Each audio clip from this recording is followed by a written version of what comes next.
خاوتي خواتاتي اهلا وسهلا مرحبا بكم يا جماعه الخير. Bonsoir tout le monde. Azul Fellaoun wa salam alaikum. Nous sommes le 27 février 2024. J'insiste beaucoup sur la date parce que cette date restera une date charnière, une date historique, une date qui démontre encore une fois, peut-être de façon encore plus alarmante, plus monstrueuse, plus dégueulasse, la mauvaise éducation des dirigeants algériens, la délinquance morale, leur déchéance morale, leur comportement de voyous.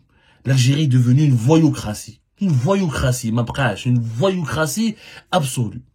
Vous savez, il y a un grand écrivain français qui s'appelle Jean Rostand, qui avait dit un jour « Rien n'invite à la dignité comme le souvenir d'une bassesse inopérante. Rien n'invite à la dignité comme le souvenir d'une bassesse inopérante. » Aujourd'hui, nous sommes devant une bassesse inopérante. C'est celle de l'APS. L'APS, quand même. L'APS, agence de presse de l'État algérien, financée par l'argent public de l'Algérie, par des dotations de l'argent public, par des dotations du ministère de la Communication. Elle a fait une dépêche aujourd'hui. Je ne sais pas comment la classer. Dans aucune école du journalisme, répartie sur la planète, on ne peut classer un tel contenu, un tel écrit. Ce n'est ni une dépêche, ni un écrit, c'est un tract d'insultes. L'APS qui voulait confirmer, soi-disant, ou là qui voulait démentir les informations concernant relative au report des élections présidentielles. D'où nous avons été, nous, Algérie Part et votre serviteur Abdel Samal, l'initiateur de ces informations. Effectivement, nous avons été le premier média qui a parlé du scénario d'un report éventuel des élections présidentielles.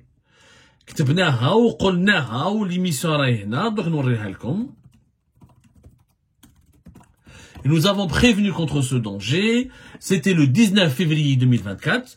Nous avons fait un podcast vidéo. Nous avons écrit un article aussi sur algeriepart.com qui a fait des ravages, qui a soulevé beaucoup de polémiques et qui a provoqué un énorme buzz parce que nous avons mis le point où nous avons mis la main sur la véritable blessure, sur la véritable plaie, qui est le manque de transparence, l'opacité du régime algérien. Nous avons même révélé comment et pourquoi des officines, des lobbies au sein du pouvoir algérien militent, ils veulent entraîner l'État vers un scénario catastrophe qui serait le report des élections présidentielles prévues en décembre 2024 et le prolongement de façon illégale et immorale du mandat présidentiel actuel d'Abdelmadjid Tebboune. Nous avons donné nos arguments, nous avons donné les faits, on a même expliqué que beaucoup de personnalités politiques se posent des questions. Je rappelle que quelques jours au début de ce mois de février, c'est Abdelkader Bengrina, c'est pas moi, c'est Abdelkader Bengrina qui a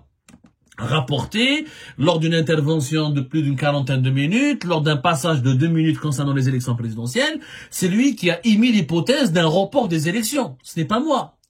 Je ne suis pas le seul. Louisa Hannoun, elle-même, elle avait parlé de la difficulté d'organiser un scrutin présidentiel dans les conditions politiques et diplomatiques et géopolitiques difficiles que traverse l'Algérie. Je ne suis pas le seul. Abdelrazak Makri, lui-même, il a émis des doutes. On ne sait pas vers quoi on se dirige. Le pouvoir ne nous communique pas, ne nous parle pas, ne communique aucune information sur la feuille de route. Effectivement, il n'y a pas de débat en Algérie depuis le début de l'année 2024, depuis la fin de l'année 2023.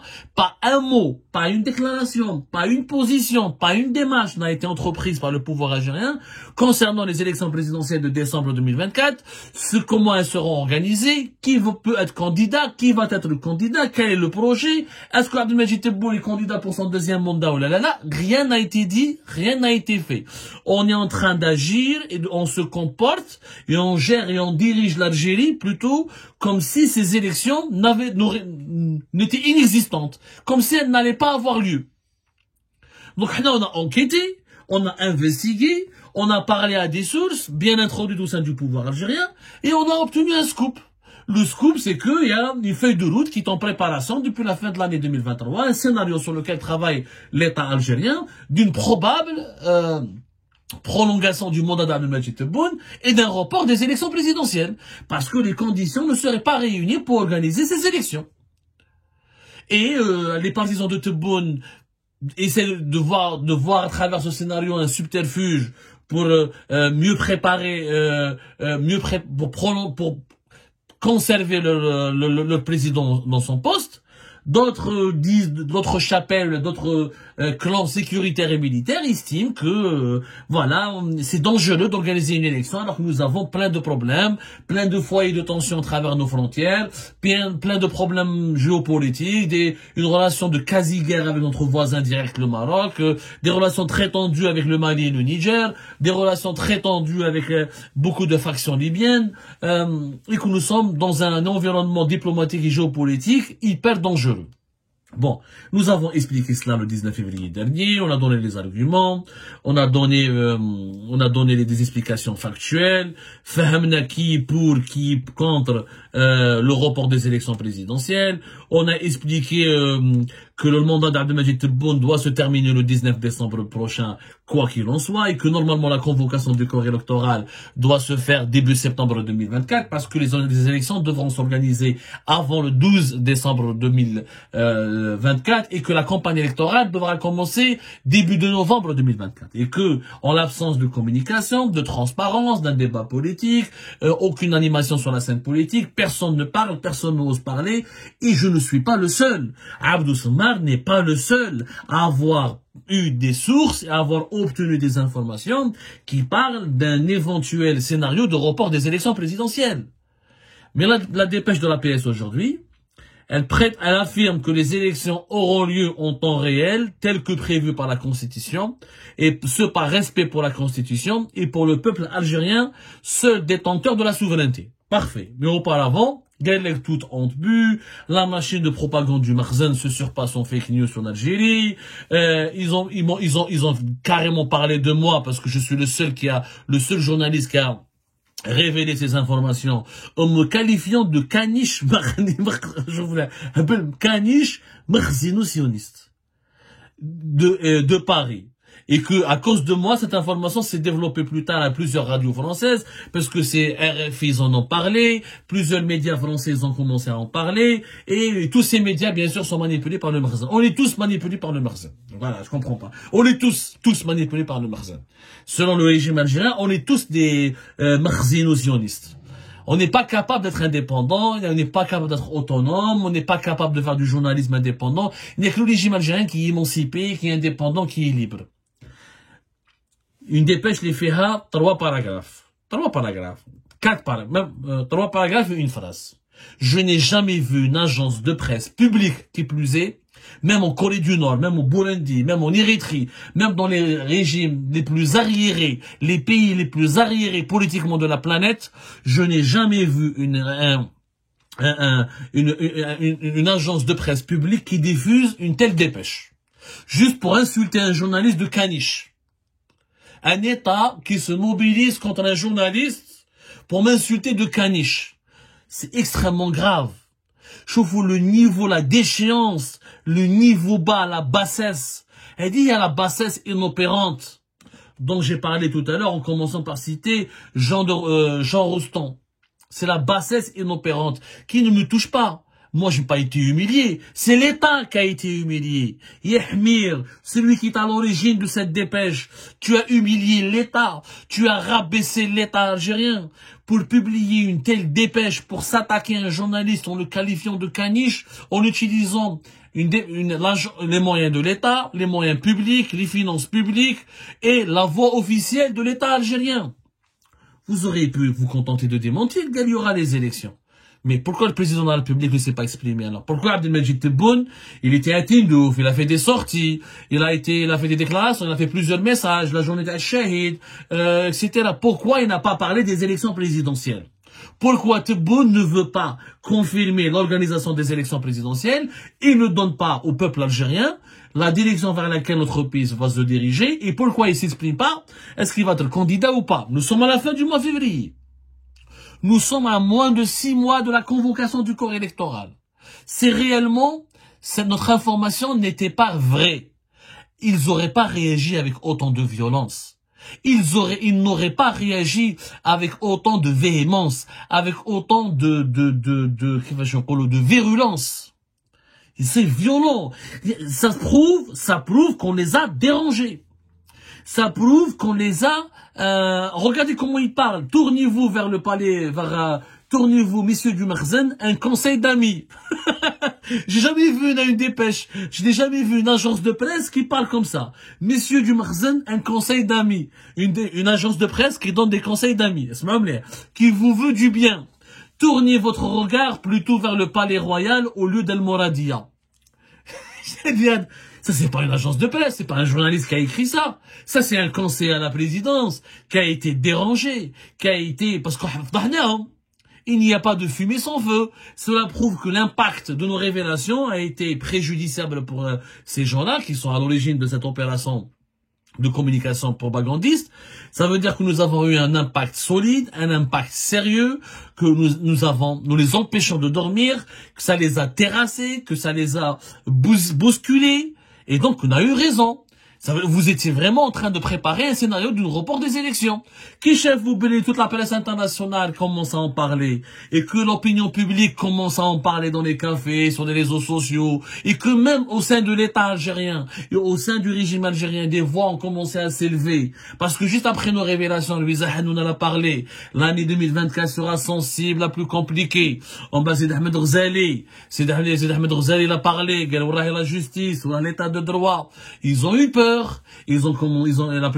parle des présidentielles d'El Moradia, les artisans de ce scénario catastrophe, les artisans du malheur, les égoïstes qui voulaient plonger notre pays dans les abysses d'une nouvelle crise d'instabilité politique pire que celle de décembre 2019, ont paniqué. Ils ont bien vu qu'il y avait une levée de boucliers contre ce scénario. Eux, ils voulaient banaliser, ils voulaient instaurer une banalité dans le climat politique. Personne ne parle des élections. Le ramadan arrive. Ensuite, après le ramadan, c'est l'été. Ils voulaient attendre la rentrée sociale pour essayer de manipuler l'opinion publique nationale et internationale en invoquant, comme au Sénégal, des circonstances exceptionnelles pour reporter les élections présidentielles. Nous leur avons coupé l'herbe sous le pied. Je suis fier qu'avec Algérie Part, on a poussé le loup à sortir de sa cachette. C'est ça, le loup est sorti de sa cachette. Ah, les loups sont sortis de leur caverne. Et maintenant, ils nous confirment que les élections auront lieu. Dans ce cas-là, que le président de la République communique officiellement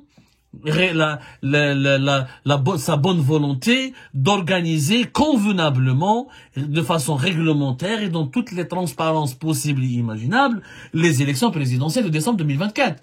Pourquoi personne n'en parle? Pourquoi il n'y a pas de candidat? Pourquoi il n'y a pas de candidat? Parce que toutes les personnalités politiques ne savent pas s'il y aura des élections ou pas. Ils savent pas si Tebboune sera candidat à un deuxième mandat ou pas. Ils ne savent même pas. Aucune personnalité politique n'a l'information sur l'agenda du régime algérien, sur ses intentions, sur ce qu'il envisage de faire, sur quoi il travaille en ce moment en prévision de décembre 2024.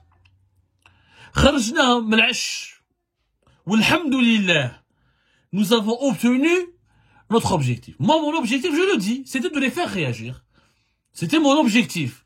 J'ai atteint mon objectif. J'ai fait une enquête minutieuse. Et j'ai fait ces révélations. Et j'ai même apporté de la provocation. Je l'avoue, j'ai même mis en valeur le danger encouru par le pays. Et j'ai mis en lumière les risques qui pèsent sur l'avenir de l'Algérie. Pour provoquer un électrochoc, pour provoquer un débat et pour provoquer un séisme au sein du pouvoir algérien afin de les faire réagir. Ils ont réagi.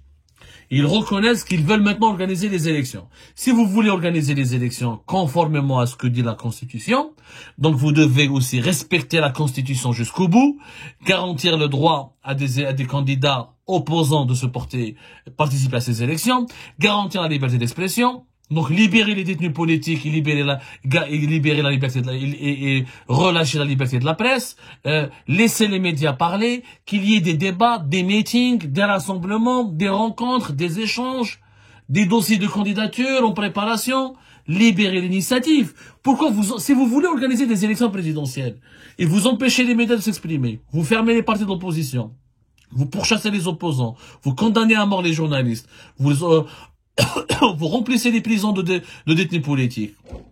Vous imposez une chape de plomb. Vous empêchez tout le monde de parler. Comment peut-on organiser une élection présidentielle dans de telles conditions? Ah non, on parle du respect de la Constitution. Le respect de la Constitution exige des élections plurielles, transparentes, rigoureuses, et dont le résultat doit émaner de la volonté populaire. J'attends encore une fois le discours et la réaction de M. Abdelmajid Tebboune. Quant aux insultes de l'APS et des conseillers du palais présidentiel d'El Mouradia qui écrivent ces cacas nerveux, je n'ai qu'à exprimer mon indignité et à leur répéter encore une fois cette belle citation de Jean Rostand: la bassesse,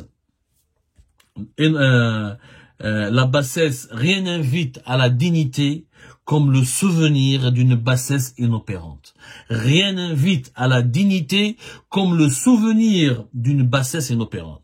Votre bassesse, elle est inopérante. Vous pouvez me traiter de caniche, de chien, de chiot, etc.